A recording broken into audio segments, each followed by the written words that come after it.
2015년 미국 오하이오주 28살의 헤더 보글은 6살짜리 딸 맥켄지와 함께 오하이오주 샌더스키에서 살았습니다. 남편과 이혼하고 홀로 딸을 키웠지만 아빠의 몫까지 최선을 다해 맥켄지를 사랑하고 있었습니다. 그녀는 간호학교를 졸업하고 간호사를 꿈꾸며 공부하면서 오하이오주 클라이드에 있는 가전제품 공장에서 야간 근무를 했습니다. 혼자서 아이를 키우며 공부와 일까지 해야 했기에 그녀는 힘들었지만 급여를 많이 받고 딸아이가 잠을 자는 시간 동안 일할 수 있어 야간 근무를 신청한 것이었습니다. 그녀의 작업은 오후 10시에 시작하여 오전 6시에 끝났습니다. 헤더는 퇴근 후 딸아이를 학교에서 데려올 시간이 될 때까지 잠을 자곤 했습니다. 모녀는 함께 오후를 보내고 잠자리를 봐준 후 헤더는 출근하곤 했습니다. 그러던 2015년 4월 9일 오후 헤더의 엄마 르네는 손녀의 학교로부터 헤더가 맥켄지를 데리러 오지 않았다는 전화를 받았습니다. 평소에 한 번도 이런 적이 없었기에 르네는 확인하기 위해 오후 2시 33분에 딸에게 전화를 걸었습니다. 처음엔 잠을 자느라 연락이 안 되는 것일 거라 생각했지만 거듭되는 부재에 르네는 불안해졌고 몇 시간 후에 경찰에 신고했습니다. 경찰은 즉시 헤더의 짙은 녹색 차량을 찾기 시작했습니다. 첫 번째로 들른 곳은 그녀가 일하는 공장이었지만 헤더는 거기에 없었습니다. 4월 9일 오전 6시 17분에 퇴근하는 모습이 CCTV에 찍혔고 이후 행적은 묘연했습니다. 담당 경찰관은 헤더의 전화가 클라이드에서 8km 떨어진 그린 스프링스에서 마지막으로 꺼졌다는 사실을 확인했습니다. 그러나 그린 스프링스에서 헤더의 목격자나 CCTV 같은 흔적은 찾을 수 없었습니다. 경찰은 헤더의 실종을 대중에게 알리기로 합니다. 그녀가 마지막으로 입었던 옷과 차량을 공개하며 제보해 달라고 했습니다. 경찰은 4월 10일 저녁 한 아파트에 주차된 차가 실종자의 차량 같다는 전화를 받았습니다. 아파트 단지는 일하던 공장에서 2km도 채 안 되는 거리였습니다. 경찰이 즉시 현장에 출동했고 차량 번호가 일치했기 때문에 헤더의 차를 찾았다고 확신했습니다. 헤더의 행방에 대한 단서를 찾을 수 있기를 바라면서 경찰은 차를 살피기 시작했습니다. 그러나 트렁크를 열었을 때 충격에 빠졌습니다. 헤더가 태아 자세로 몸을 웅크린 채 있었기 때문입니다. 그녀의 몸 전체에는 멍이 들어 있어 구타당한 것이 분명했습니다. 또한 그녀의 등에 총상 2개가 심장을 관통했습니다. 게다가 헤더는 특대 사이즈의 빨간색 미키마우스 티셔츠를 입고 있었습니다. 그녀가 공장을 떠날 때 청바지에 밝은 노란색 셔츠, 검은색과 분홍색이 섞인 운동화를 신고 있었습니다. 헤더의 손은 공격으로부터 살아남기 위해 얼마나 애썼는지 흔적이 고스란히 보였습니다. 수많은 방어흔이 남아 있었습니다. 특이점은 그녀의 손톱이 매우 짧게 깎여 있었습니다. 머리카락 또한 칼로 자른 듯 엉성하게 짧았습니다. 헤더 살인 사건의 수사가 빠르게 진행됩니다. 4월 14일 경찰은 헤더가 다른 장소에서 살해된 후 그녀의 차 트렁크에 안치됐다고 성명을 발표했습니다. 물리적 증거에 따르면 차량 어디에도 혈흔이 튀지 않은 것으로 나타났습니다. 수사관들은 헤더의 주변을 조사합니다.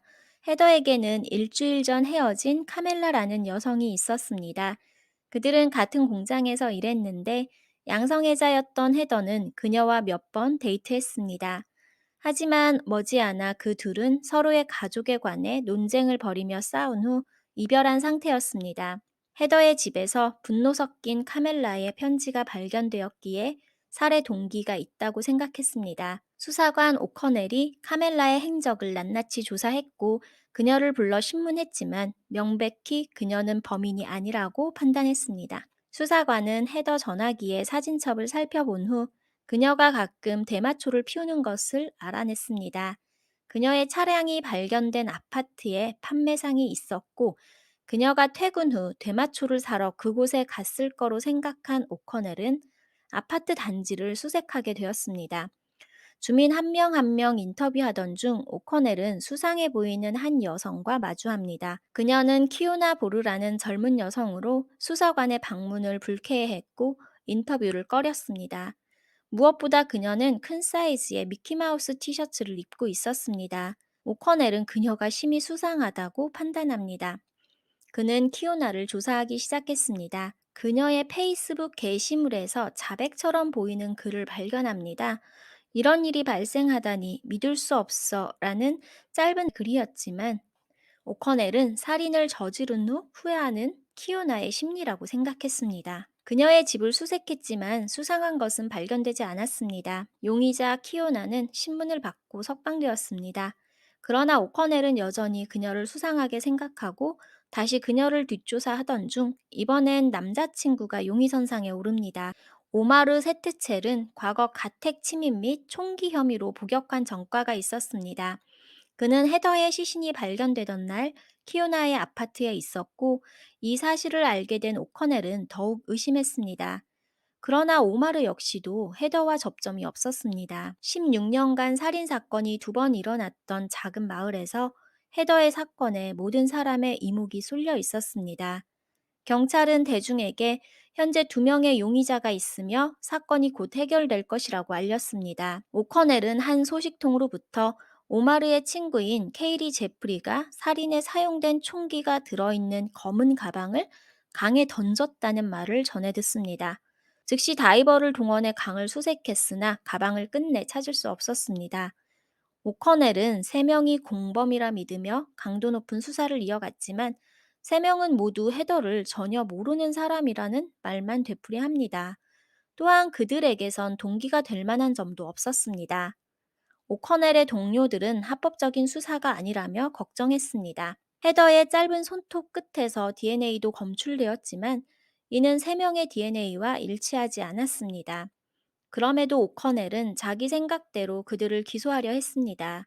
검사에게 보낸 보고서에서 오커넬은 DNA가 일치하지 않는다는 사실을 언급하지 않았습니다. 고의적인 누락은 일주일 만에 드러났고 오커넬 형사는 사건에서 제외되며 해고되었습니다.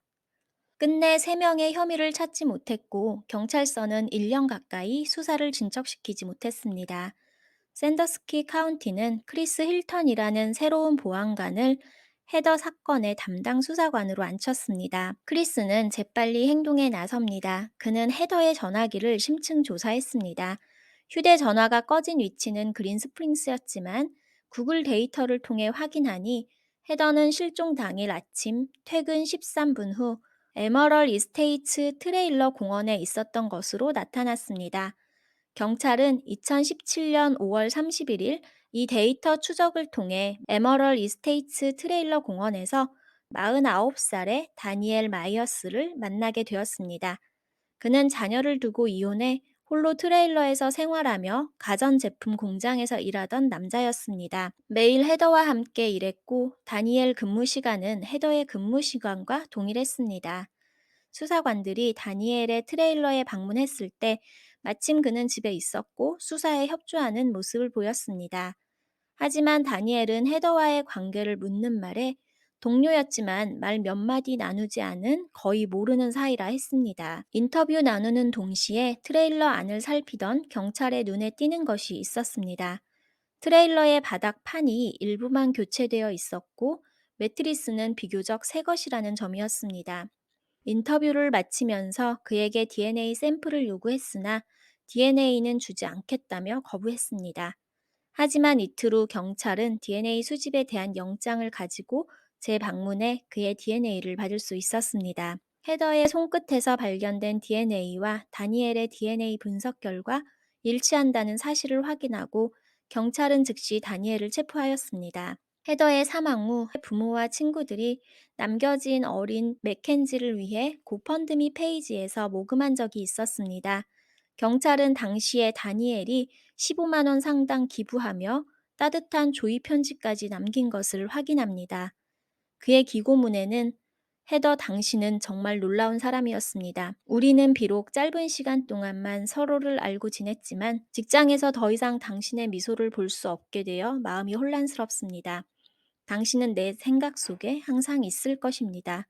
당신의 딸은 항상 내 기도 속에 있을 것입니다. 라고 남겼습니다. 또한 헤더의 장례식에 참석해 방명록을 남기기도 하였습니다. 그는 평범한 동료로 봐주길 노력했습니다. 그의 집을 수색하던 중 금고에서 여성의 속옷들이 발견되었고 PC에서 여러 폭력적인 음란물이 나오기도 했습니다. 헤더는 사건 당시 간호사가 되기를 희망하고 있었습니다. 하지만 4월 초에 봤던 시험에서 불합격했고 그녀의 이복 오빠는 문자 메시지로 그녀에게 위로는커녕 폭언을 퍼부었습니다. 시험에 탈락한 것도 힘든데 이복 오빠는 그녀에게 멍청한 쓰레기라며 남보다 못한 말을 해 헤더는 매우 침울했습니다. 헤더와 다니엘은 공장에서 5번 라인의 자재 취급 부문에서 함께 일했고 대화를 나누던 사이였습니다. 4월 9일 오전 이날도 헤더와 대화를 나누다 그녀의 일을 알았고 퇴근하던 다니엘은 헤더를 위로할 겸 자신의 트레일러로 초대했습니다.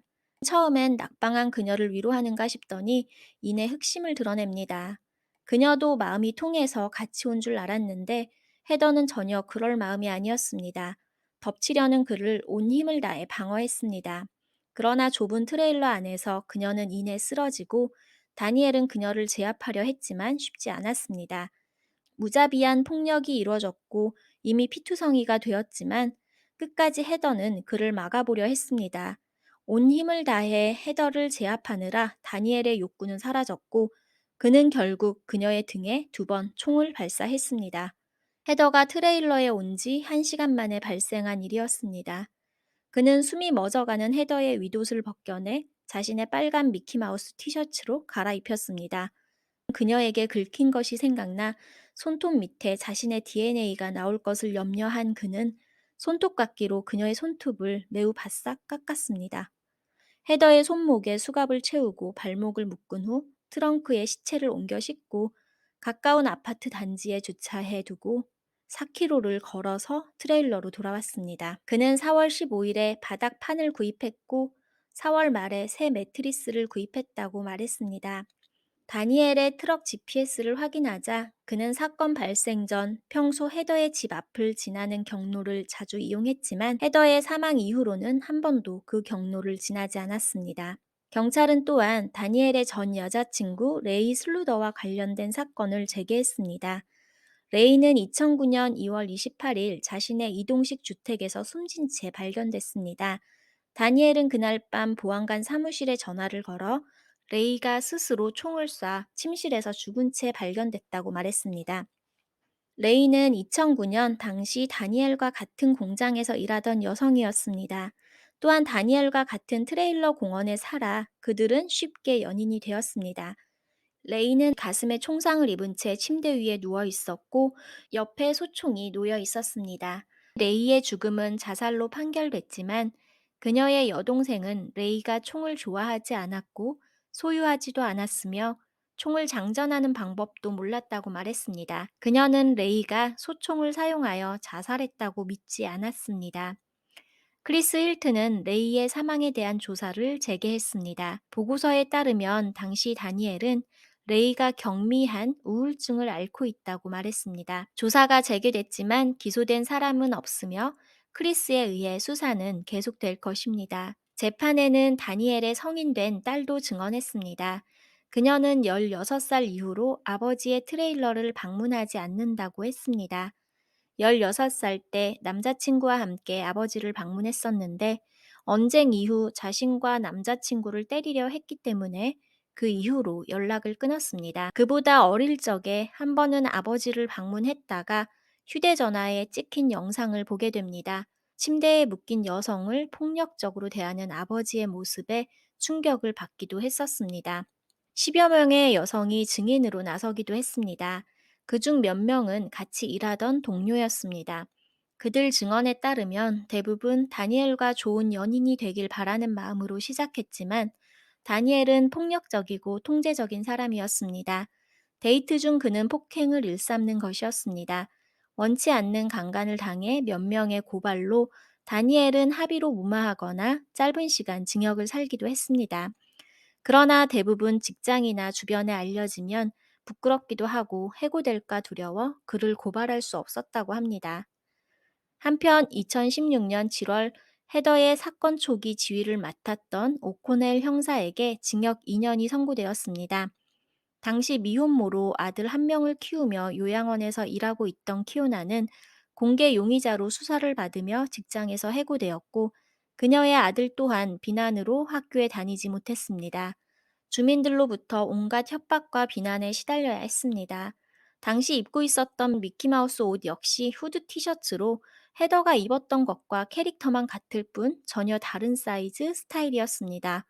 입고 있던 옷 하나로 의심당했다는 게 너무 어처구니 없었습니다. 오코넬이 주장했던 소식통이란 인물은 존재하지 않았으며 오마르와 그의 친구 역시 만들어진 증거의 피해자였습니다.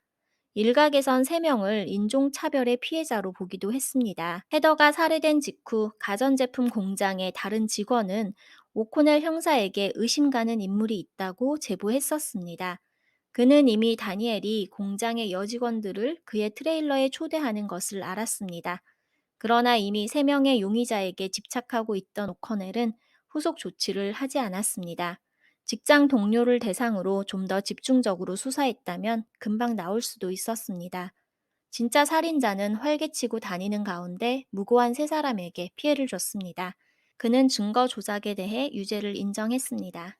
2019년 2월 14일 다니엘 마이어스는 죄를 인정하면 사형은 면하게 해준다는 검사의 제안에 유죄를 인정하고 가석방 없는 종신형을 선고받았습니다.